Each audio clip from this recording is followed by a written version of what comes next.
देख रहे हैं अशोका न्यूज। मैं हूं आपके साथ सृष्टि सिंह।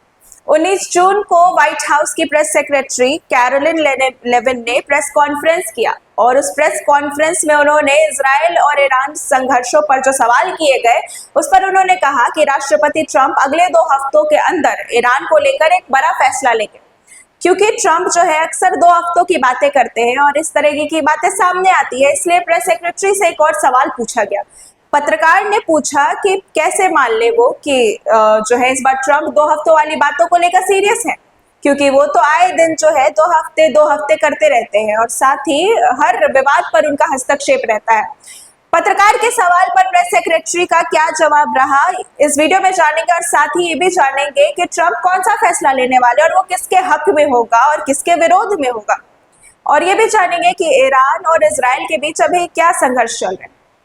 प्रेस कॉन्फ्रेंस में एक महिला पत्रकार ने सवाल किया कि जब प्रेसिडेंट ट्रंप यह कहते हैं कि वो ईरान को लेकर अगले 2 हफ्तों में कुछ निर्णय लेंगे, तो इसका क्या मतलब होगा?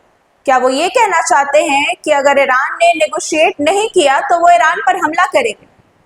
इसके जवाब में प्रेस सेक्रेटरी कहती हैं कि बयान बिल्कुल साफ है, ट्रंप 2 हफ्तों के अंदर जो है हमले का निर्णय लेंगे। पत्रकार की जो है काउंटर क्वेश्चन करती है इस बात पर और साथ ही वो पूछती है कि क्या ट्रंप को नेगोशिएशन की कोई गुंजाइश नजर आ रही है?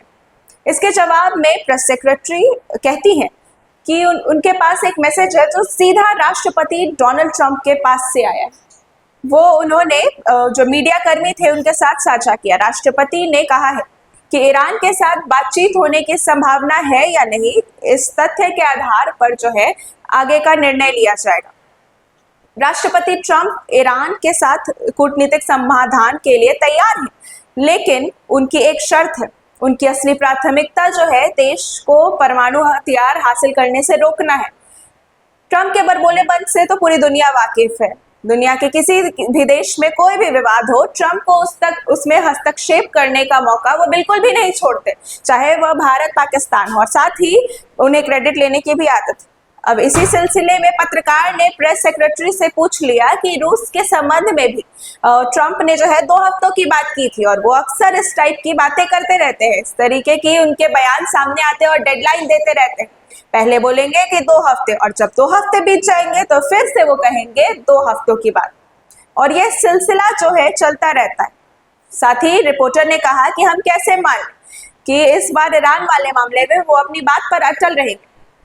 प्रेस सेक्रेटरी इस सवाल का घुमा फिरा कर जवाब देती हैं और कहती हैं कि रूस यूक्रेन और इजराइल ईरान ये दोनों अलग मुद्दे हैं और राष्ट्रपति ट्रंप जो है पिछले कार्यकाल से कई कमजोर चीजें उन्होंने कड़ियां पकड़ी हैं, जिसको लेकर अब वो मजबूती के साथ सुधार रहे हैं। आपकी जानकारी के लिए बता दें कि व्हाइट हाउस का ये बयान जो है वॉल स्ट्रीट जर्नल के उस रिपोर्ट के बाद आया है जिसमें साफ तौर पर यह दावा किया गया था कि ट्रंप ईरान पर हमले की योजना बना रहे हैं और इस योजना को मंजूरी दे रहे हैं। इस रिपोर्ट के मुताबिक आपको बताते चले कि वॉल स्ट्रीट जर्नल की जो ये रिपोर्ट थी उसमें उसके अनुसार उन्होंने वरिष्ठ जो सहयोगी थे राष्ट्रपति ट्रंप के, उन्होंने साफ तौर पर यह कहा कि इस योजना को जो ईरान के खिलाफ युद्ध की योजना है उसको मंजूरी दे दी गई है। लेकिन अब यह देखना है कि ईरान अपने परमाणु कार्यक्रमों को छोड़ देगा, ये जानना अभी सबसे बड़ा प्रश्न है। ईरान का जो पोर्ट है वो खास तौर पर अभी इजराइल के निशाने पर है। अब इस संघर्ष की बात करते हैं ईरान और इजराइल की। यह 13 जून से चल रहा है। अगर हालिया हमलों की बात करें तो इजराइल ने जो है ईरान पर सबसे पहले हमला किया था और साथ ही बीती रात जो है ईरान के 60 वायु ठिकानों और सैन्य ठिकानों पर और साथ ही उनके जो एयरक्राफ्ट कैरियर्स थे उन पर हमला किया गया था। साथ ही सैन्य प्रौद्योगिकी संस्थानों पर भी इजराइल ने ईरान के हमला किया और इसी के जवाबदेही में भी ईरान ने भी हमला किया है। 19 जून को एक वीडियो सामने आया था जिसमें यह दावा किया गया था कि ईरान ने इजराइल के अस्पताल और रिहायशी इलाकों पर हमला किया है और उसको नेस्तनाबूद कर दिया। इस खबर में तो फिलहाल इतना ही। अब इस संघर्ष को लेकर अब बाकी अपडेट्स जानने के लिए हमारे साथ जुड़े रहें और देखते रहे अशोका न्यूज। धन्यवाद।